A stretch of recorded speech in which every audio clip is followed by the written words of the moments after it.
Good morning class. Good morning ma'am. आज हम जो हमारा प्रक्रम 13 है साइंस का, उसका पार्ट 2 पढ़ने वाले हैं। प्रक्रम जो पहला पार्ट था इस प्रक्रम का, उसके अंदर हम लोगों ने क्या पढ़ा था, किसी को याद है? शुरुआत में क्या पढ़ा था हमने? उत्पादक क्या होते हैं, उत्पादक और उपभोक्ता क्या होते हैं। तो कौन कौन से उपभोक्ता के बारे में पढ़ा था हम लोगों ने? प्राथमिक उपभोक्ता और तृतीय उपभोक्ता। ठीक है, ये सब चीज़ें हम लोगों ने पढ़ ली थी। और कैसे ऊर्जा एक पहले उत्पादक से उपभोक्ता में, फिर उसके ऊपर वाले उपभोक्ता में कैसे स्थानांतरित होता है, ये सब चीज़ें हम लोगों ने देख ली थी। अब हम लोग जो हमारा इस प्रक्रम का पार्ट 2 है, उसके अंदर पढ़ने वाले आहार श्रृंखला। क्या पढ़ने वाले हैं? आहार श्रृंखला। आहार श्रृंखला को फूड चेन बोलते हैं। आहार श्रृंखला की परिभाषा क्या है? एक आहार श्रृंखला एक प्राकृतिक अनुक्रम है जिसमें एक जीव दूसरे जीव को खाता है और ऊर्जा का स्थानांतरण होता है।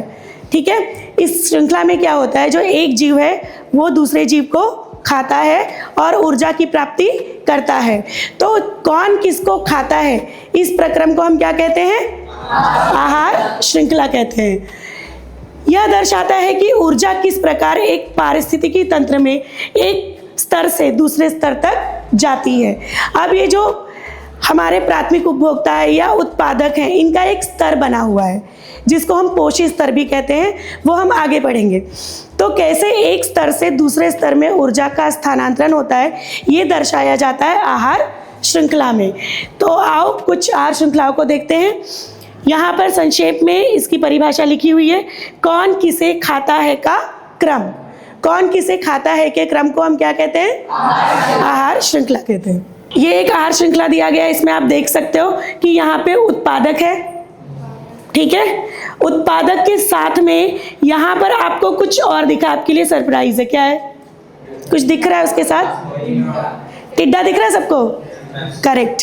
तो अगर अब इस आहार श्रृंखला को हम और बड़ा करें तो कैसे बन जाएगा?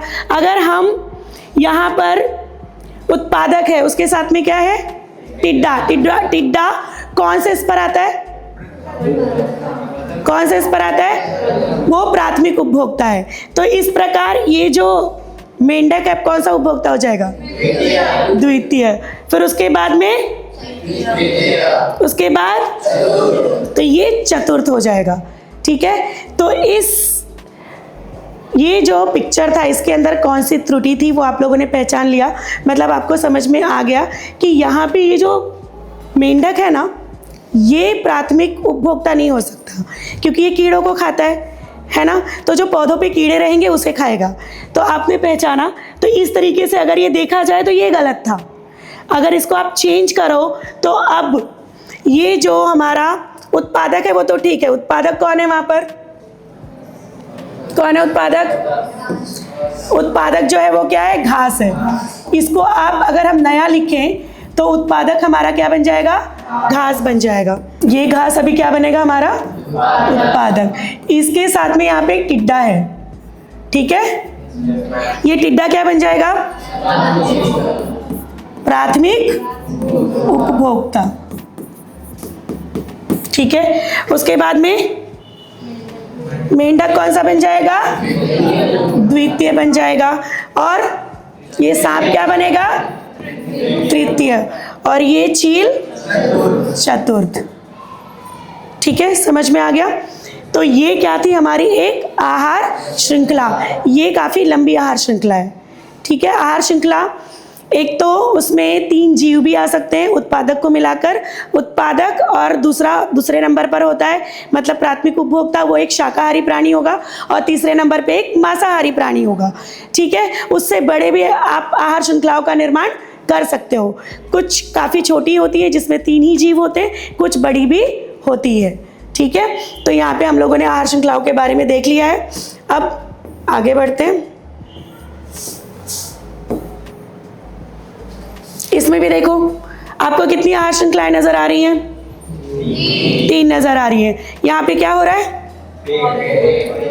पौधों को कौन खा रहा है? हिरण को कौन खा रहा है? अब देखो बाघ जो है, अब यहाँ पे कितने जीव हैं? 3 है। एक तो जीव, ये भी तो जीव में ही आते हैं ना, पौधे भी। तो पहले उत्पादक है आपका, ये एक ही हुआ। फिर दूसरा प्राथमिक उपभोक्ता, ये कैसा है? शाकाहारी है, बिल्कुल सही। बाघ कैसा है? मांसाहारी। तो ये 3 जीवों वाला है। अब आगे देखो, ये जो हमने पहले ही पढ़ लिया था टिड्डे वाला, इसके पहले जो देखा, सबसे पहले क्या है? पौधा। पौधे को क्या कहते हैं? उत्पादक। उसके आगे टिड्डा, फिर उसके आगे या कोई कीड़ा हो सकता है, टिड्डा की जगह कोई कीड़ा भी हो सकता है, उसको भी मेंढक खाते हैं ना, जो कीड़े रहते हैं छोटे छोटे जो उड़ते हैं। मेंढक को सांप ने खाया, सांप को। फिर ये देखो, कुछ पौधे जो होते हैं उनको बिच्छू भी खाते हैं, ठीक है, उनको मछलियाँ खा लेती। ये पानी वाला है, पानी के अंदर वाला आहार श्रृंखला है, ठीक है। फिर उसको खाता है कौन है? ये बगुला या सारस। सारस भी खाता है, बगुला भी खाता है उस फिश को, ठीक है। तो उसकी जगह पे कोई भी ले सकते हो आप। तो ये था हमारा, यहाँ पे इसके अंदर हमारे पास कितनी आहार श्रृंखलाएं थी? 3। खाद्य श्रृंखला में ऊर्जा का स्थानांतरण। अब ये जो हमारा आहार श्रृंखला या जो खाद्य श्रृंखला, आहार श्रृंखला को खाद्य श्रृंखला भी कहते हैं। श्रृंखला मतलब क्या होता है? चेन। तो अब इसमें ऊर्जा का स्थानांतरण कैसे होता है वो देखेंगे हम। खाद्य श्रृंखला में ऊर्जा का प्रवाह सबसे पहले तो एक दिशात्मक होता है, मतलब यूनिडायरेक्शनल, यानी ये कभी भी वापस नहीं लौटता, ठीक है। क्या होता है? जैसे उत्पादक से, कोई उत्पादक है, मतलब पेड़ पौधे जो उत्पादक है, उनसे जब ऊर्जा प्राथमिक उपभोक्ता में चली गई तो उसके बाद में वो द्वितीय उपभोक्ता में जाती है, फिर तृतीय उपभोक्ता उसको खाता, वो ऊर्जा उसमें चली जाती। क्या ये उल्टा हो सकता है? ऐसा होगा कि पौधा जो है वो प्राथमिक उपभोक्ता को खा जाए, या प्राथमिक उपभोक्ता वो मांसाहारी को खा जाए? वो तो मांसाहारी है ही नहीं ना, तो कैसे खाएगा? इसका मतलब क्या हुआ कि ऊर्जा का जो स्थानांतरण है वो एक दिशात्मक होता है, एक ही दिशा में होता है, वो उल्टा वापस नहीं आ सकता। समझ में आ गया सबको? तो ऊर्जा कभी भी वापस नहीं लौटता। अब देखते हैं कि कितने प्रतिशत भाग ऊर्जा का एक जीव से दूसरे जीव में स्थानांतरित होता है। सबसे पहले जो पौधे हैं, सूर्य से आने वाली ऊर्जा, तो आप लोगों को पता है ना, प्रकाश संश्लेषण द्वारा पौधे अपना भोजन खुद तैयार करते हैं। अब उसमें जो पौधे सूर्य की जितनी ऊर्जा को अवशोषित करते हैं उसका लगभग 1 ही प्रतिशत भाग वो उपयोग कर पाते हैं, बाकी का उनके उपयोग में नहीं आता है। जब ऊर्जा का एक पोषण स्तर से अगले पोषण स्तर में स्थानांतरित होती है तो केवल लगभग 10% ऊर्जा ही अगले स्तर के जीव को उपलब्ध हो पाती है। तो बाकी का जब एक जीव से, तो चलो एक प्रतिशत सूर्य की ऊर्जा का उपयोग करके पौधे ने ऊर्जा का निर्माण किया। अब उसके अंदर जो ऊर्जा है वो 100% है, पूरी ऊर्जा को उसके अंदर के हम क्या बोलेंगे कि 100% है। अब उस 100% में से कितने प्रतिशत ऊर्जा जो है वो स्थानांतरित होगा पौधों से अगले जीव में? 10%। कितना? 10% ऊर्जा जो है वो स्थानांतरित होगा। एक जीव से दूसरे जीव में कितने प्रतिशत ऊर्जा स्थानांतरित होगा? 10%। तो बाकी का बचा कितना? 90%। अब ये 90% ऊर्जा कहाँ जाता होगा? जैसे पौधा है ना, पौधे ने जितनी पूरी ऊर्जा का निर्माण किया उसमें से 10% उसने क्या किया, जो अगले जीव ने खाया उसके अंदर चला गया, तो बाकी का 90% कहाँ गया होगा? पौधों का भी तो अपना कार्य होता है ना। पौधे जो भोजन बनाते हैं पहले स्वयं की काया के लिए, शरीर के लिए उपयोग में लाते हैं ना, कि उनका शरीर बढ़े। पौधों का पत्तियां होंगी, फिर उसमें फूल आएंगे, फिर उसमें फल लगेंगे, तो ये सब में भी तो ऊर्जा जाएगी ना। तो 90% ऊर्जा उसमें चली गई। समझ में आया?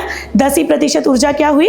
अगले जीव में स्थानांतरित हो गई, चली गई, ठीक है। इसी प्रकार क्या होगा कि वापस से अगर पौधों से जो प्राथमिक उपभोक्ता है उसके अंदर में 10% ऊर्जा ये ट्रांसफर हुई है, बाकी का 90% का क्या होता है? यह जीव अपनी उपापचयी क्रियाओं, मेटाबॉलिक एक्टिविटीज, मतलब कि शरीर के अंदर ऐसी बहुत सारी क्रियाएं होती हैं जिसमें क्या होता है, जो हमारे पोषक तत्व हैं वो हमारे शरीर में अवशोषित होते हैं या दूसरे जीव के शरीर में अवशोषित होते हैं। फिर उन पोषक तत्वों का कुछ ना कुछ कार्य होता है कोशिकाओं में जाके। ये पूरे कार्य को हम उपापचयी क्रिया बोलते हैं। साथ में श्वसन भी करते हैं, पौधे भी करते हैं श्वसन, बस उल्टा करते हैं। वो कार्बन डाइऑक्साइड अंदर लेते हैं, ऑक्सीजन बाहर छोड़ते हैं। और अगर हमारे संदर्भ में, अन्य प्राणियों के संदर्भ में बात की जाए तो वो क्या करते हैं, उनका श्वसन कैसा होता है, वो कार्बन डाइऑक्साइड छोड़ते हैं और ऑक्सीजन अंदर लेते हैं। तो श्वसन की क्रिया में वृद्धि, मैंने जैसे आपको बताया पौधे बड़े होते हैं या कोई जानवर बड़ा हो रहा है तो जितना उसने पहले के स्तर से जितनी पूरी ऊर्जा ली थी उसका 90% वो खुद उपयोग में लाएगा, और जब उसको कोई खाएगा तो उसका 10% ही क्या होगा, अगले स्तर में स्थानांतरित होगा। ये ध्यान देने वाली बात है, 10%। ये आपको एग्जाम में पूछा जा सकता है कि 10% ऊर्जा जो है वो ये एक स्तर से दूसरे स्तर में कितने प्रतिशत ऊर्जा स्थानांतरित होती है, या फिर 90% ऊर्जा का क्या होता है। और ऊष्मा अर्थात हीट के रूप में पर्यावरण में खो देता है। हमारे शरीर से या प्राणियों के शरीर से निरंतर ऊष्मा बाहर निकलती रहती है। आप देखते हो आपका शरीर गर्म रहता है, 37 डिग्री नॉर्मल टेम्परेचर है आपके शरीर का, वैसे अन्य प्राणियों का होता है अलग अलग टेम्परेचर। तो वो क्या करते हैं, अपने शरीर से जो ऊष्मा है उसको भी बाहर निकालते रहते हैं, तो जो ऊर्जा है वो ऊष्मा के रूप में भी बाहर जाती रहती है। तो ये सारी चीज़ें इस 90% ऊर्जा से होती हैं। सबको समझ में आ गया ये? किसी को कुछ पूछना है? आगे बढ़ते हैं। अब देखते हैं हम इसको क्या कहते हैं, पता है आप लोगों को? क्या कहते हैं? बहुत अच्छा। क्या बोलते हैं इसको? पोषी स्तर। ठीक है, तो ये जो उत्पादक वाला है ये कौन से नंबर का पोषी स्तर है? वेरी गुड, क्योंकि यहीं से शुरुआत हो रही, तो ये कौन सा पोषी स्तर है? प्रथम। और ये वाला द्वितीय, ये तृतीय, और ये हमारा चतुर्थ। बहुत अच्छा। तो अभी जो हमने ऊर्जा का स्थानांतरण पढ़ा ना, वो यही पढ़ा कि इसमें से पौधों में से जब ऊर्जा प्राथमिक में जाएगी तो कितने प्रतिशत जाएगी? 10। अब जितनी ऊर्जा 10% गई वो इसके लिए कितनी हो गई? 100% हो गई, क्योंकि अगले का तो हम पूरी ऊर्जा को 100% ही बोलेंगे। वापस से क्या होगा, उसमें से 90% ऊर्जा प्राथमिक उपभोक्ता खुद उपयोग में लाएगा और 10% ऊर्जा क्या होगा?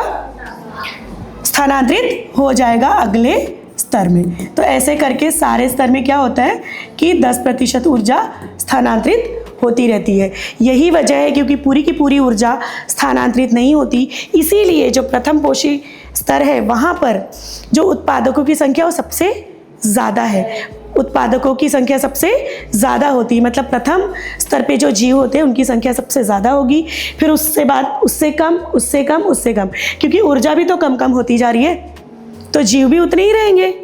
ठीक है, ये सबको समझ में आ गया? पोषी स्तर देखो यहाँ पे दिखाया गया है, ये देखो यहाँ पे घास है, फिर टिड्डा है ना, ये आपका प्रथम पोषी स्तर है, ये द्वितीय है, ये तृतीय, चतुर्थ, और ये 5वें नंबर का है। इसमें उत्पादक है। ठीक है, इसमें से 10% ऊर्जा इसके अंदर गई है, देखो यहाँ पे कम होते गया है।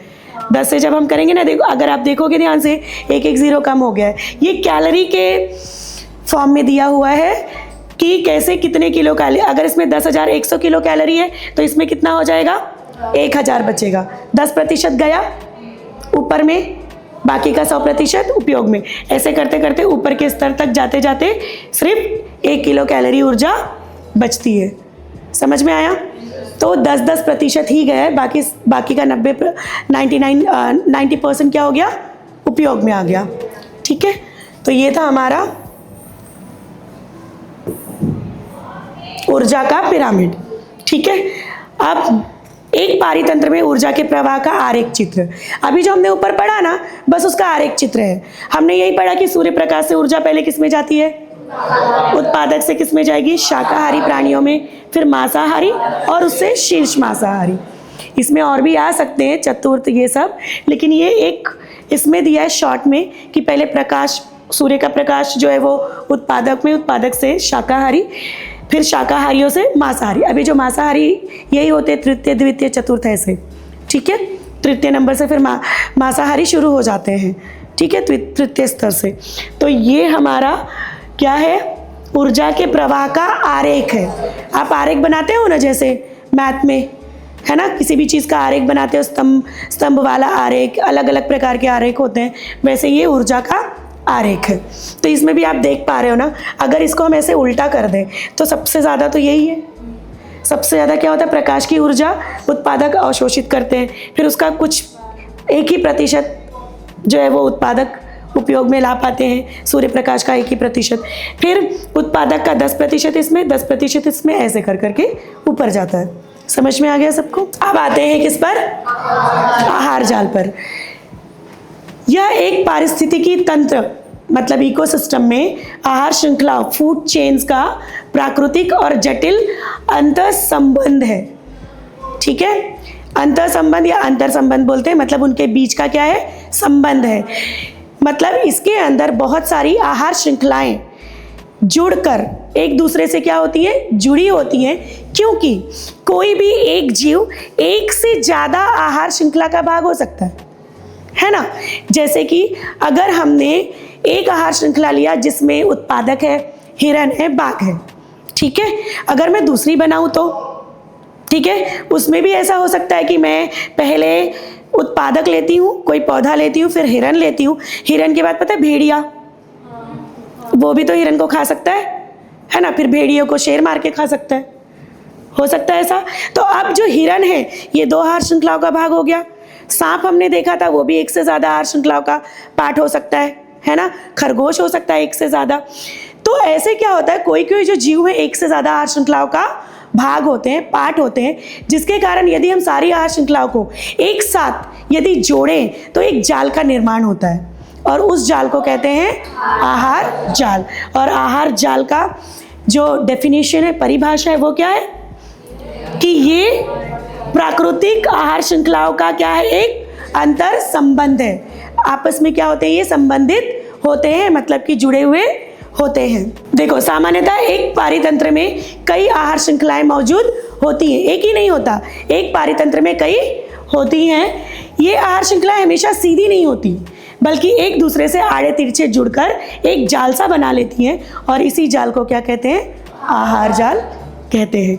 ऐसा इसीलिए होता है क्योंकि एक उपभोक्ता मतलब कंज्यूमर अपने भोजन के लिए एक से अधिक स्रोतों पर निर्भर कर सकता है। एक जो उपभोक्ता है एक से ज़्यादा चीज़ों को खा सकता है, जैसे कि बाघ हिरण को भी खाता है, गाय को भी खाता है ना, या खुद गाय वो किसी का भी शिकार हो सकती है, बाघ का, भेड़िए का, शेर, सिंह का, सभी का, है ना। तो क्योंकि एक जो उपभोक्ता होता है वो एक से ज़्यादा आहार श्रृंखलाओं का हिस्सा होता है, जिसके कारण एक जाल का निर्माण हो जाता है, और इसी को हम क्या कहते हैं, आहार जाल। देखो यहाँ पर आपको ये श्रृंखला दिख रही है। पहली यहाँ पे एक पौधा है, ये हमने पढ़ा था ना, फिर बिच्छू है ना, उसके बाद में क्या है, या छोटी मछलियाँ जो पौधों को खा लेती, उनको बिच्छू खा लिया, बिच्छू को मछली ने, मछली को सारस ने खा लिया, राइट। अब सारस को शेर या बाघ खा सकता है अगर उसको मिल जाए तो, ऐसा कुछ नहीं कि बड़ा ही प्राणी खाना, अगर उसका मांस उसको दे दिया जाए तो खा लेगा वो, राइट। फिर यहाँ पे भी ऐसे ही है, पौधा, फिर पता ना उसको टिड्डा, टिड्डे को मेंढक, मेंढक को सांप, सांप को फिर चील। अब देखो ये जो सांप है, सांप चूहे को भी खा लेता है, खाता है ना, और चूहा क्या खाता है, पौधा। अब देखो सांप हो गया ना दो आहार जाल का भाग बना कि नहीं, और पौधे तो कितने सारे आहार जाल का भाग है, दिख रहा है आपको। अभी देखो यहाँ पे ये बकरी है, राइट, ये पौधा खा रही है, ओके। अब ये बकरी को कौन खा रहा है, बाघ खा रहा है। इसके अंदर यदि भेड़िया रहेगा तो वो भी खरगोश को भी खा सकता है, बकरी को भी खा सकता है। इस तरीके से क्या बन गया, एक जाल जैसा बन गया ना, आपको जाल नजर आ रहा है, ठीक है। तो इसीलिए इसको हम क्या कहते हैं, आहार जाल कहते हैं। सबको समझ में आ गया आहार जाल क्या होता है। तो यहाँ पर हमारा जो प्रक्रम 13 है उसका जो पार्ट 2 था वो ख़त्म होता है। इस भाग में, इस पार्ट में हम लोगों ने क्या क्या पढ़ा, एक बार फटाफट रिवाइज कर लेते हैं। ठीक है, हमने सबसे पहले शुरुआत किससे की थी, आहार श्रृंखला से। कौन किसको खाता है के क्रम को कहते हैं, आहार श्रृंखला। ठीक है, आहार श्रृंखला में सबसे पहले कौन होता है, उत्पादक, जो कि पौधे होते हैं। पौधों को जो शाकाहारी प्राणी खाते हैं वो हमारे प्रथम उपभोक्ता होते हैं। फिर उसके बाद में जो मांसाहारी प्राणी रहते हैं वो द्वितीय, तृतीय या चतुर्थ होते हैं। फिर एक पोषी, फिर हमने पोषी स्तर के बारे में पढ़ा कि कैसे पहले सूर्य की ऊर्जा ये उत्पादक में जाती, उत्पादक से प्राथमिक उपभोक्ता, फिर द्वितीय, तृतीय, चतुर्थ या उसके ऊपर वाले स्तर पर। और हमने ये देखा कि एक स्तर से दूसरे स्तर में केवल 10% ऊर्जा ही स्थानांतरित होती है, बाकी जो 90% ऊर्जा है वो उस जीव के जो उसके शरीर के कार्य हैं, श्वसन, उपापचयी क्रिया, ऊष्मा का विसर्जन, इन सब में उपयोग में आ जाता है।